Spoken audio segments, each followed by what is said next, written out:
Moisture was condensing outside the kitchen window. Margalie watched from inside as the droplets beaded up on the outer pane, then slowly trickled down the glass. It was a cold, blustery day out. The famous mistral wind was blowing wild and fast through the valleys of Provence, bending trees before it.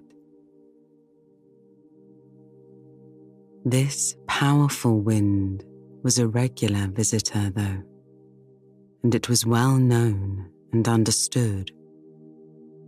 The locals were prepared.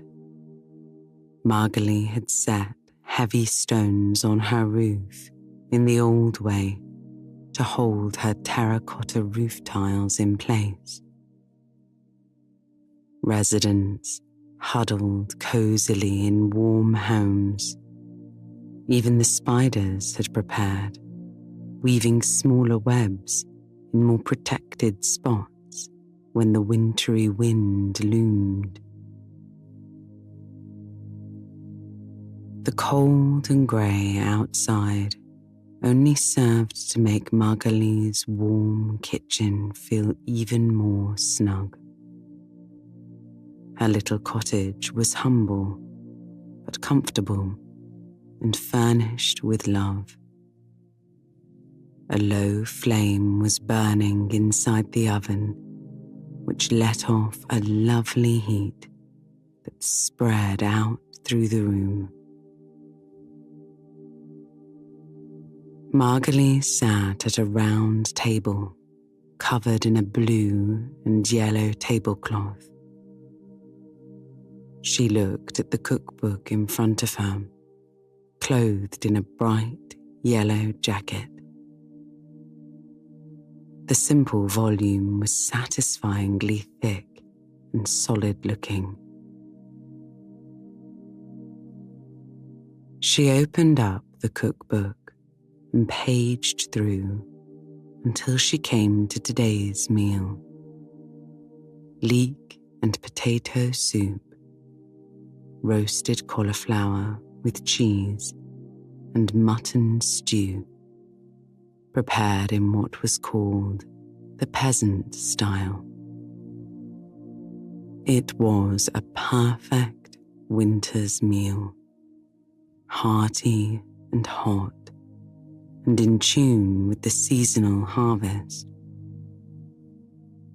It was a meal that Margalie's ancestors in Provence had made for countless generations to fill their bellies and warm their souls on wintry days.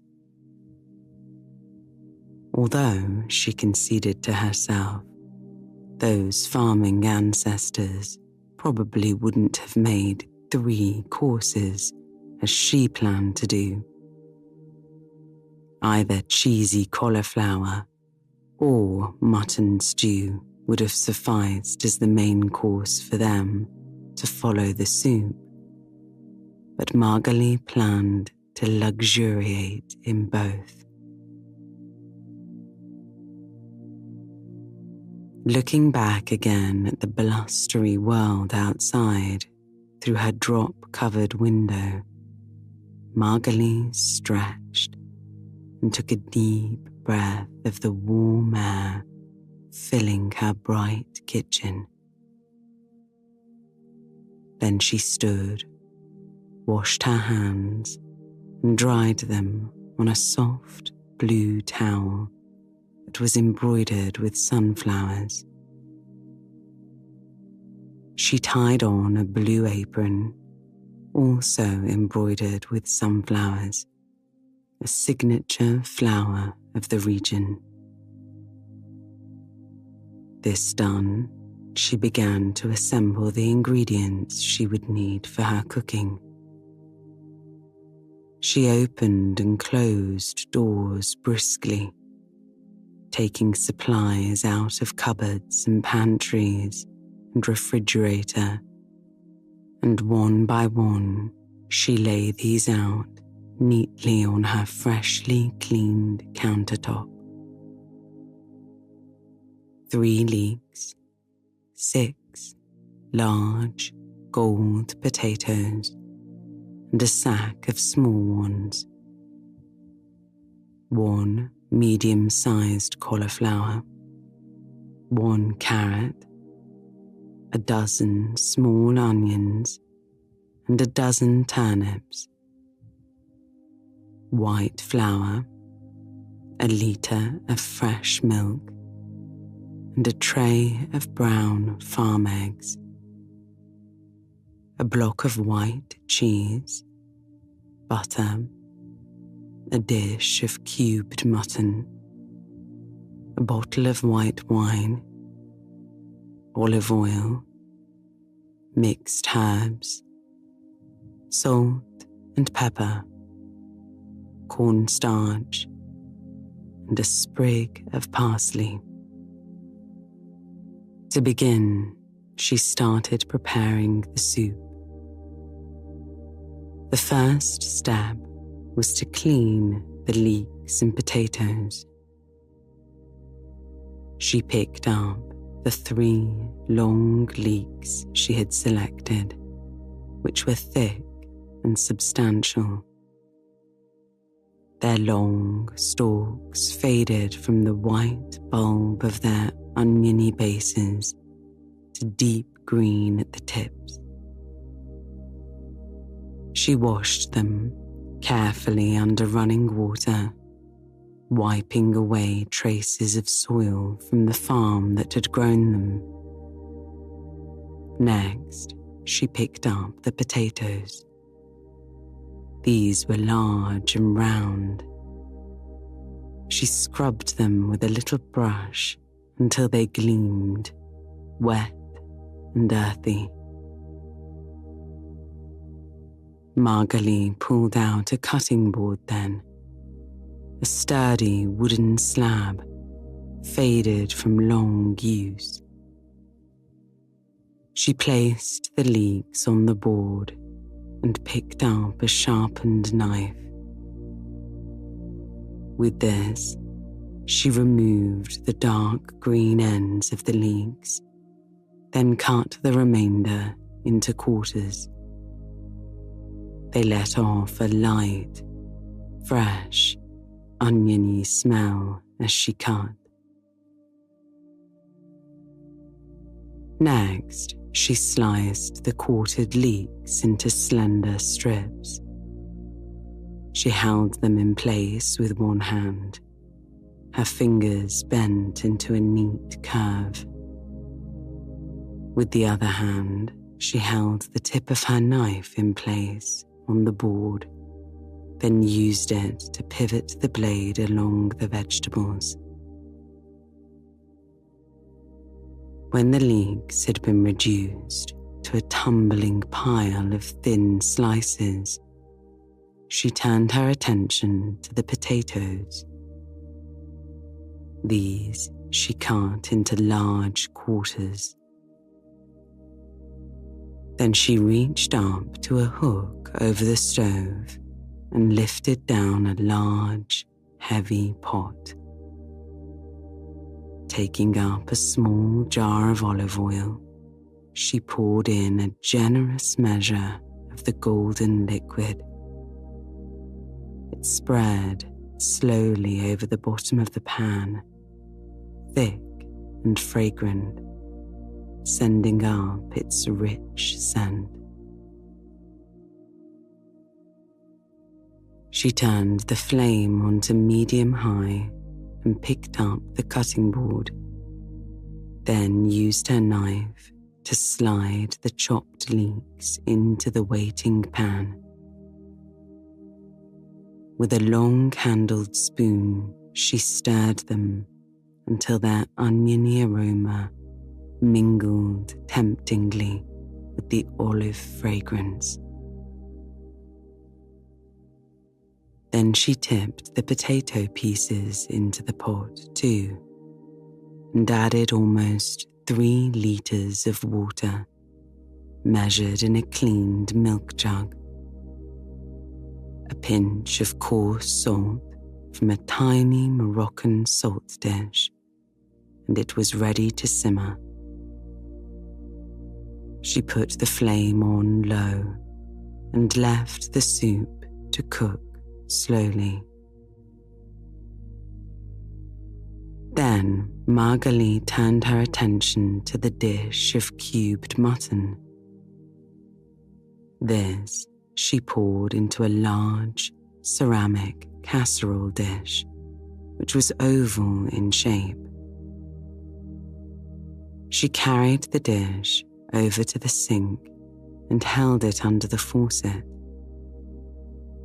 She let the water run until it more than covered the mutton, then returned the casserole to the stove top and turned the flame on high beneath it.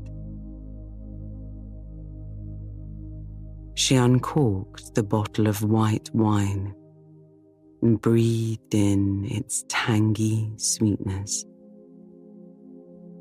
She appreciated the deep flavors it would bring to her cooking. She added half of the wine to the casserole dish, then carefully recorked the bottle. Next, she took a colander over to the ingredients laid out on the counter. She put most of the small onions and turnips into the colander. Then she dug into her sack of small, gold potatoes and selected a generous number that were about the size of pigeon eggs, as directed by her cookbook, and added them to the colander too. And she took the whole lot to the sink to wash thoroughly. This done, Margalie raised her preheated oven to a higher temperature.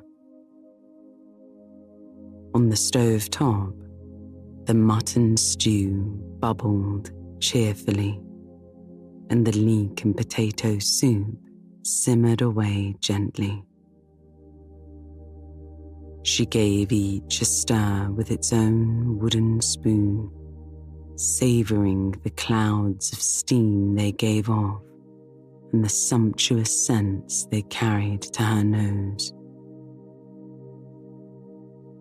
Next up was the roasted cauliflower dish. She took up the head of cauliflower, gave it a rinse, and shook the water droplets from its rough surface. She laid it into her wooden cutting board and chopped it coarsely.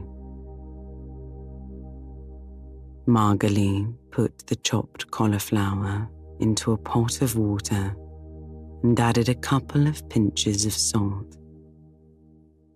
Then she left it to simmer while she made a sauce to go with it. To this end, she minced a small onion and carrot, then set them to cook in a pool of butter inside a tiny pot on the final stove burner. She added a dusting of salt and ground in a smidgen of pepper, along with some mixed herbs. Almost immediately, the buttery herbs added their tempting scent to the savoury fragrances now filling the kitchen. Margalie set a hand timer to 30 minutes and sat down at the table for a moment of rest. Her cooking was proceeding well, and it was time to enjoy the quiet, to revel in the delicious smells now filling her pleasantly steamy kitchen. Her eyes drifted to the window again, which was fogging up slightly now, though she could still see the water droplets on the outside of the pane. She listened to the bubbling on the stove and the blowing of the wind outside, and smiled at the thought of the tasty meal she was preparing, and the joy it would be to share it with hungry mouths. After a few moments, though, she was ready to get back to work. Standing up and stretching slightly, she removed the pot of cauliflower from the stove and drained it into the colander set in the sink. She left the cauliflower to air dry, then put a thick-bottomed frying pan on the stove where the pot had been and relit the flame below it. Dipping a large spoon into the butter dish, she scooped out a ball of yellow butter the size of a large egg. She dropped it into the frying pan, where it began to sizzle gently, and sprinkled in 2 tablespoons of soft, white flour. She stirred the butter and flour together with a sturdy wooden spoon. Then, very, very slowly, she poured 3/4 of a liter of rich milk into the pan too, stirring all the while. As she stirred diligently, the flour and butter absorbed the milk, and little by little it turned into a thick, white sauce. She continued stirring until the sauce shimmered smooth and uniform, with not a lump to be seen. And now she turned off the flame under the buttery onion and carrot, which had cooked down, becoming beautifully yellow, orange, and creamy. She passed this mixture through a fine mesh strainer into the white sauce, then whisked the whole together firmly. Selecting a medium-sized egg, she cracked it in half. She poured the insides back and forth between the 2 half shells, allowing the egg white to trickle out into a small dish until just the orange yolk was left. She tipped the yolk into the sauce in the frying pan and then repeated the process with a second egg. When the 2 orange yolks floated on top of the sauce, she gave it another good stir until the yolks were incorporated and the sauce was smooth once again. Then Margalie pulled out a rectangular baking dish and spread a scoop of the now golden sauce evenly over its bottom. She picked up a cheese grater and dragged the block of white cheese over it, sending a shower of grated cheese into the dish. When the cheese lightly coated the bottom of the rectangular baking dish, she set the cheese and grater aside. Now she took handfuls of chopped cauliflower and meticulously filled the dish. After all the pieces of cauliflower were arranged neatly in the dish, she scooped the remaining sauce over the top, covering it generously.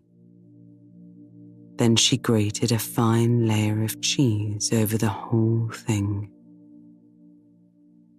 Lastly, she set a small slice of butter to melt in the tiny saucepan that had held the carrot and onion. The yellow butter dissolved in seconds in the hot pan, and she sprinkled it across the top of the cheesy cauliflower. By now, the oven was fully preheated. She opened the door, and a cozy cloud of warm air greeted her. She picked up the dish of cauliflower and slid it inside, closing the oven door after it. A quick stir of the leek soup, and it was time to season the mutton. First, she skimmed the top of the stew with her stirring spoon, which she then rinsed below the sink faucet. Next, she added a large pinch of salt, thought for a moment, and then dropped in another pinch. She picked up her pepper grinder and gave it a few turns, sending a cascade of pepper into the pot as well. Then she dropped in several spoonfuls of the aromatic mixed herbs. Finally, she picked up the dish of onions, turnips, and potatoes that she had prepared earlier and tipped the lot of them into the boiling water. Together they would make an old-fashioned mutton and vegetable stew, cooked until their flavors melded exquisitely. And now it was time to wait. Most of her work was done. A stir now and then was all that would be needed as the various courses she'd prepared finished cooking. So Margalie sat down in the chair at her little table and allowed herself to page aimlessly through her worn cookbook. It contained all the specialities passed down through the ages by the people of Provence. A thick yellow volume held details about dozens of kinds of fish found in the nearby waters of the Mediterranean Sea. It gave specifics about the vegetables and fruits that grew on this land, which ripened when, and how to choose and prepare each for the best flavor. It told how to make tasty and hearty meals from everything the land had to offer, sharing how to cook shellfish and pigeon and rabbit and all the many delicacies offered up by the region. It gave tips for seasoning and simmering, recipes for savory and sweet, suggestions for everything from shopping to menu planning. It contained a treasury of timeless dishes made with simple and nourishing ingredients, with eggs and potatoes and cream and produce, culled straight from the farms and the earth. It carried Margalie away into a world of pleasant daydreams, and before she knew it, the time had slipped past, and the meal was nearly done cooking. It was almost time to enjoy the fruits of her effort. But first, she would complete the finishing touches. To start, she peeked at the cheesy cauliflower, which was toasted golden brown on top from her hot oven. She turned the oven off now and left the casserole inside to keep warm. Next, she turned off the stove under the leek and potato soup and gave it a last good stir, then covered it tightly. Then she whisked together a tablespoon of cornstarch and a bit of water and stirred it into the mutton pot, whose contents had been reduced into a fragrant stew that thickened up quickly with the starch. Finally, she chopped up a sprig of fresh parsley and sprinkled it on top of the mutton stew. She then removed it from the heat and covered it too, so it would stay hot throughout the soup course.